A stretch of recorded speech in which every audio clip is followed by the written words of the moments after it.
Welcome to Win the Future, a podcast where we chat with folks who are tackling the most significant challenges our communities face today to make for a better tomorrow. I'm your host, Brett Broster. This is episode number 20. Hello, everybody, and welcome to another episode of Win the Future. I'm your host, Brett Broster, and I'm here today with a very special guest, the one, the only, Eric Ohlsen, who is head of Ohlsen Consulting and also just started up a new company, Paper Trail Investigations. And Eric, welcome to the show. Thank you for having me on, Brett. I am looking forward to chatting with you about the work that I do. Same here. So, Eric, we've worked together a lot on political campaigns and some advocacy work as well. But you are an opposition research guru. And for those who may not know what that is, can you talk a little bit about what opposition research is? Sure. What my firm does is that we are hired by Democratic candidates, progressive organizations, and we analyze all of the public records and online media that is involved with our target. We do both self-research and opposition research. That means that we spend time in courthouses reviewing court filings, property records, voting records, campaign contributions, and we write massive reports that tie all of those threads together. All of it's really public information. It is not, I am not a surveillance guy, but what we do is put all of that together. It's a bit of policy, it's a bit of online research. I like to say that I dig through the trash cans of the internet. And once we find all of that information and put it together, we advise our clients on the best ways to use that information. And then going through the course of a campaign, we will fact check everything and make sure that that everything that our clients say over the course of the campaign is factually accurate. Sometimes that means going to bat against the opposing side's attorneys and their opposition researchers to compare our set of facts to their set of facts. But ultimately, that is my job, is to find information, make sure that it's accurate, and keep my clients out of trouble. Excellent. So Eric, with that in mind, in terms of operationalizing that or the mechanics, right? Without giving a name or talking about a client specific, in a general context, can you talk about a little bit about how that could be used, like from the information gathering piece through the polling side of things, and kind of how that plays out in a campaign? So opposition research usually starts early. We want to have all of our work done before polling goes into the field, before the direct mail pieces are sketched out, and before the ads are recorded. We do our work, create a massive report that is factual. We don't skew our reports one way or another. We play it straight down the middle. We look at potential vulnerabilities and potential strengths for both sides. And then that information informs the pollsters as they write their polling questionnaires to test negative messages, to test positive messages, to see what the strongest arguments are. So my role through that is to work with the pollster to make sure that all of those questions are accurate, to suggest lines of argument that we might take, and then ultimately to serve as an advisor to the client once the polling is in, to say, what are our strongest lines of attack? How can we say them in the strongest way possible? So I then take that same role as we're moving through with direct mail and with TV ads, which I think people are probably more familiar with, all of the attack ads that they see on TV, that I'm going through and literally every single word is verified in a side-by-side document with a link to the primary source material or the text of legislation or the actual record of a campaign contribution to prove the argument that we are making. So it's a detail-oriented job. It takes a lot of curiosity and creativity I think that one of the coolest parts about what I do is that every single project is different. I can go from a an auditor and CPA in one state in the morning, and then in the afternoon, I am reading through the text of legislation in a totally different state because a state legislator is running for Congress. It really keeps us on our toes, as you will, which is also why I've been doing this for so long. I've been working in politics for 19 years. I've been in opposition research for 18 of those years, and I've owned my own firm for 12 years. And how did you get your start in opposition research? I mean, I would imagine there aren't a lot of folks who go to college and think, man, I can't wait to, like, my career ambition is to go work and do opposition research. Although I think it's amazing and obviously a great gig and you're incredible at it. But it's not a normally a natural path. But how did you follow that path into the business that you have now? So I went to the University of Kansas, and we student politics there is very big business. There are campaign contributions, and we did what's called micro targeting, where we emphasize different messages to different audiences based on where they were living. So kids in the dorms, we might talk about one specific set of issues versus off-campus students versus Greek students. And one year we had a hard time figuring out what the opposing presidential candidate was doing. And so I volunteered to borrow someone's car and follow him. That's amazing. uh, and so I felt I had a bit of a knack for it. I also am tech inclined, and one of the reasons why I was so useful was at the time as an 18-year-old, I was one of the few people who knew how to use mail merge. So between my tech ability and my willingness to do something totally stupid like follow another student around in a car, I had a knack for it. And then I have a very prototypical or stereotypical DC story. I moved to DC after college without a job, got a job bartending 3 blocks from the Capitol, and within about a month, I had made friends with a regular who was a senior advisor to a member of Congress. And he made a phone call and got me a minimum wage job stuffing envelopes at the DCCC, the Democratic Congressional Campaign Committee. And so I leveraged that to push my way into the research shop and help out with research during the tail end of the 2002 cycle. And then from there, went on to work in research on a presidential campaign in 2003. And I've been doing research basically ever since. I worked for a U.S. senator in 2006, and then went to work for a research firm in 2007, and then opened my own firm in late 2008. Excellent. How tough was it making the transition from working on campaigns to starting your own firm? What were some of the road bumps, and what were some of the just like the highs and the lows of starting being entrepreneurial in that respect? I think it's the challenge that every small business owner has when you go from being an employee to running your own business. All of a sudden, you're in charge of making all of the rules, of setting your own hours, making sure that you are on track to complete your projects.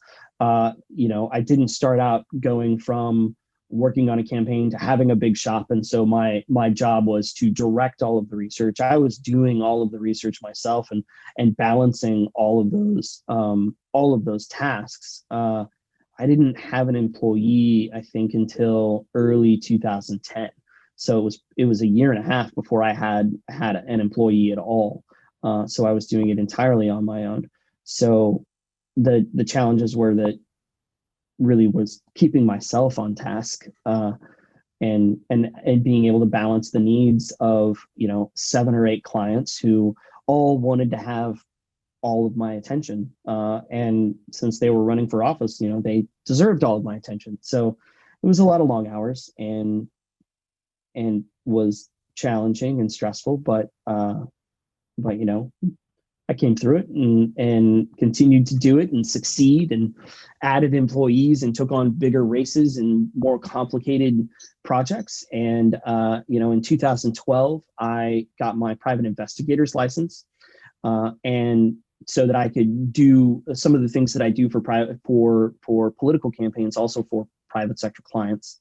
And in 2019, based on my track record as a private investigator handling corporate investigations, I was allowed to study and take the exam to become a certified fraud examiner. And so I added that to my resume 2 years ago now. So as both a private investigator and a certified fraud examiner, I have dramatically expanded the scope of work that I do, from opposition research to corporate due diligence, competitive intelligence, basically doing the same set of skills, but turning the lens a little bit. So when a company will come to me when they are looking at investing in another company or buying out another company, to figure out who all the people are involved, the companies that are involved, what their track records are, where their personal histories are, so that they know whether or not it's a good investment. Do similar work for attorneys who will reach out when they're in litigation to find out information on opposing parties or opposing expert witnesses or their own expert witnesses, to see how their stories have changed in previous cases, how much they've been paid for expert testimony in previous cases, whether their testimony has conflicted in any case. This is also kind of the type of stuff I do. And with the fraud work, is a lot of it is internal fraud investigation, or in matrimonial situations where someone who believes their partner is hiding assets or hiding money before going into divorce, in particular. But there are a lot of situations where someone who understands money and the flow of money through bank accounts can be really useful to people who are not politicians. I do think it also makes my work on political campaigns even stronger, particularly in talking about when people come out of the private sector to run for office. And as well as looking through campaign contributions and following those money trails, especially as we deal with all of the dark money in politics, and figuring out those, even if they are not directly explicit ties, figuring out those implicit or hinted ties are kind of where I like to focus and where I have the most fun when thinking about those political races. Well, Eric, I want to delve into that, but we just have to go to a quick break, and we will be back with Eric Ohlsen. Win the Future is sponsored in part by Connecticut by the Numbers.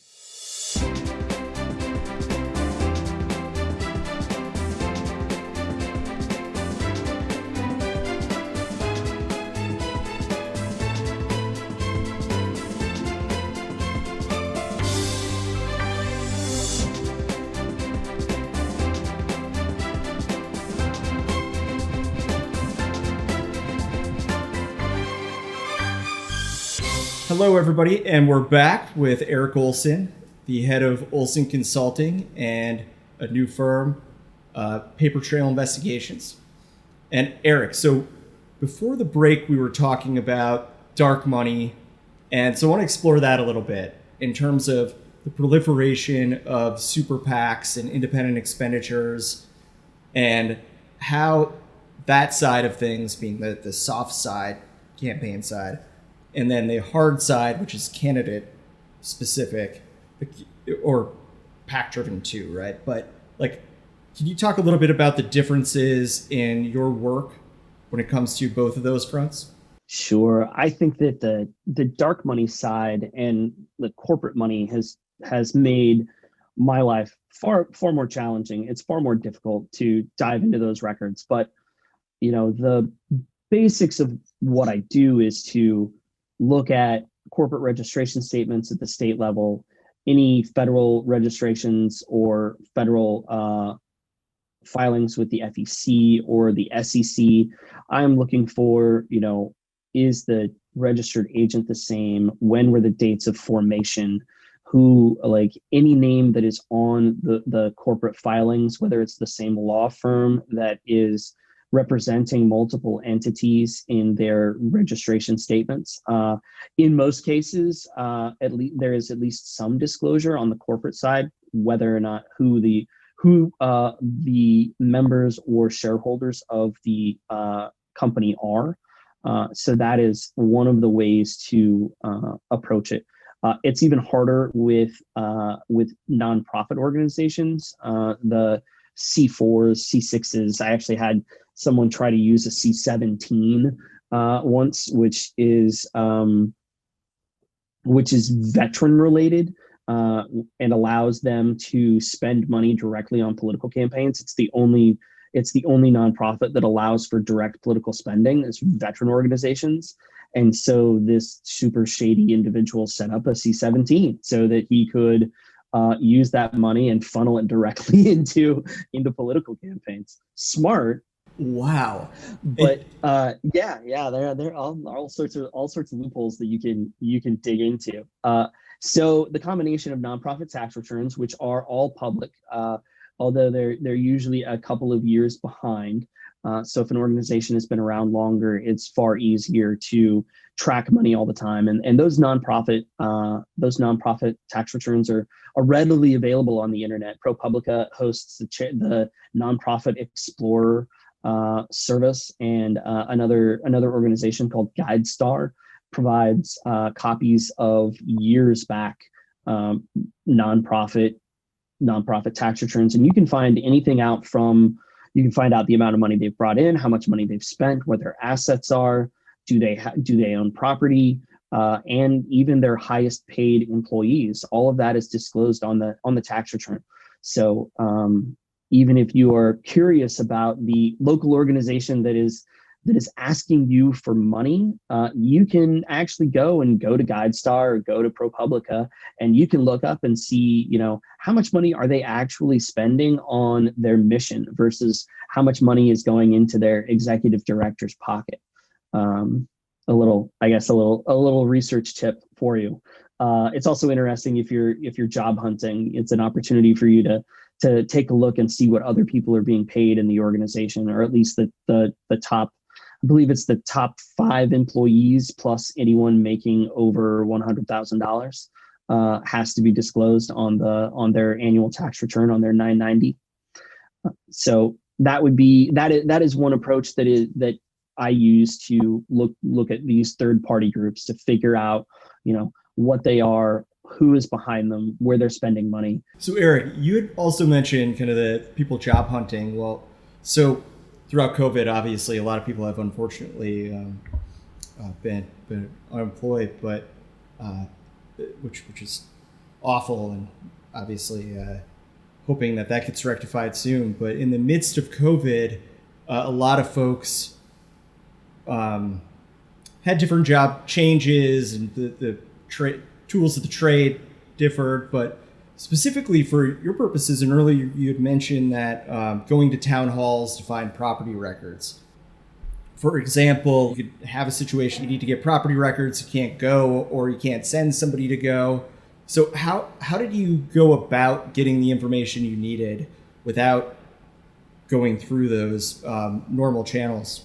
In a lot of cases, especially early on, there was just simply no way to access those records. And I had to be really clear with my clients that there were some things that we were not going to be able to get, that it was just not going to be possible. But there are several runner services throughout the country that I have made use of. Obviously, lots and lots more records are coming online all the time. And so it's way easier than it was even 4 years ago, when I would spend probably 2 weeks out of every month on the road, compared to now when I maybe travel once every 3 or 4 months. That I can use a runner company. LexisNexis actually has one on their own. One of the hugest data companies in the world has a runner service. Westlaw has a runner service.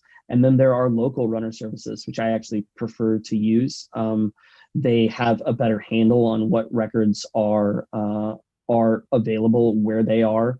And so I would contract with a local company And there's actually a website that catalogs all of that. It's a subscription service called BRB Publications, and they provide detailed summaries of every court system in the country and every clerk's office in the country, and even tells you so much as does the information that you can access in person differ from what is available online on their online database?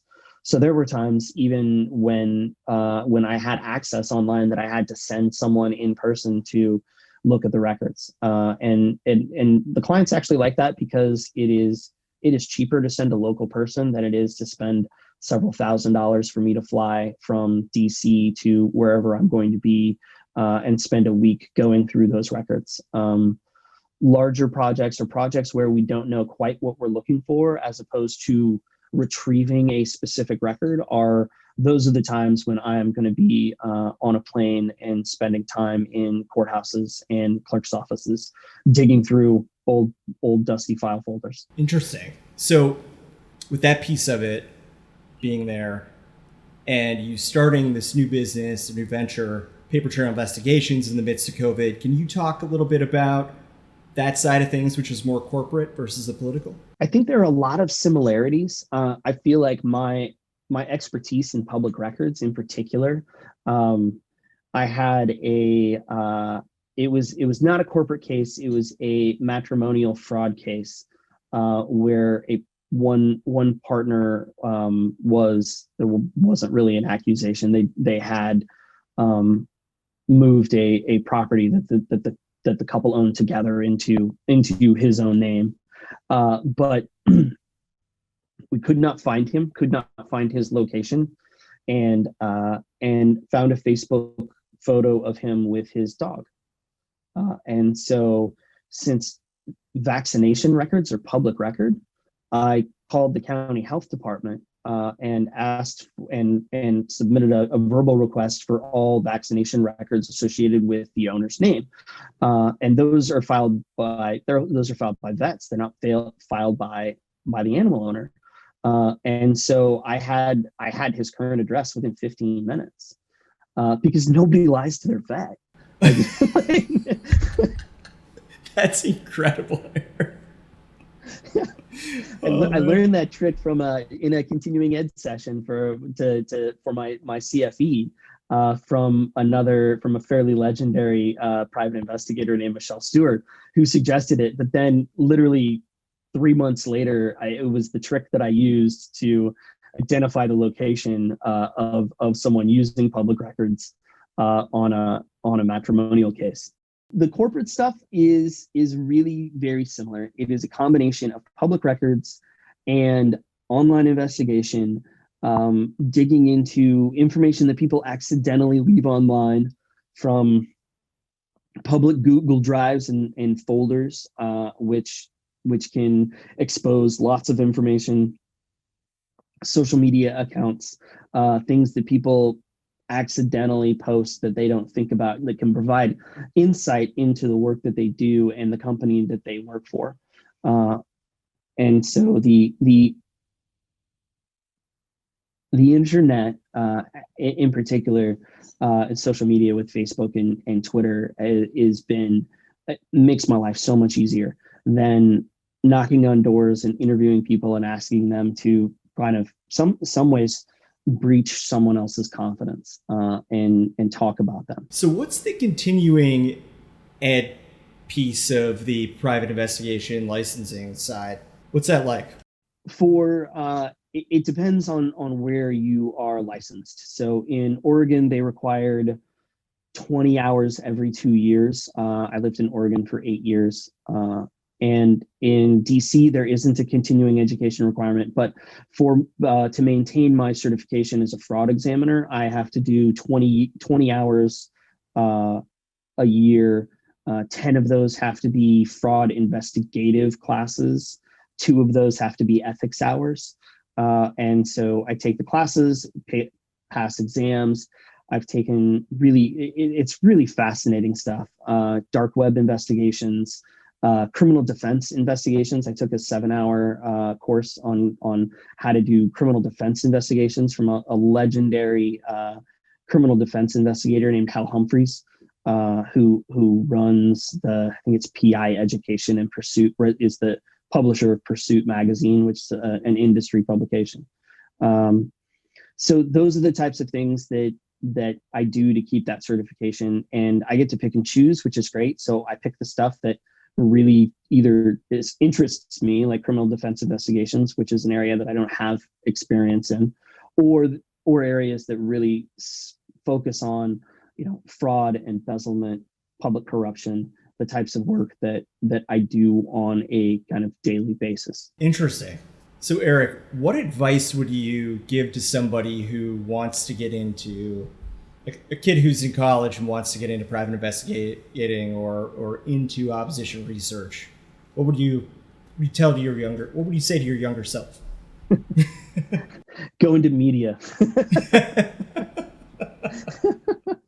I wish I got paid a percentage of the ad buy. No, I would say that hone your curiosity, figure out, ask questions, take journalism classes. I think that the best opposition researchers that I know have some sort of journalism background, whether it was as a course of study in college, or they worked for a year or two as a reporter, or they were involved with their student paper. I think of what I do and how I write a report is a series of news stories with a headline and a lead, and then detail, just kind of over and over and over again.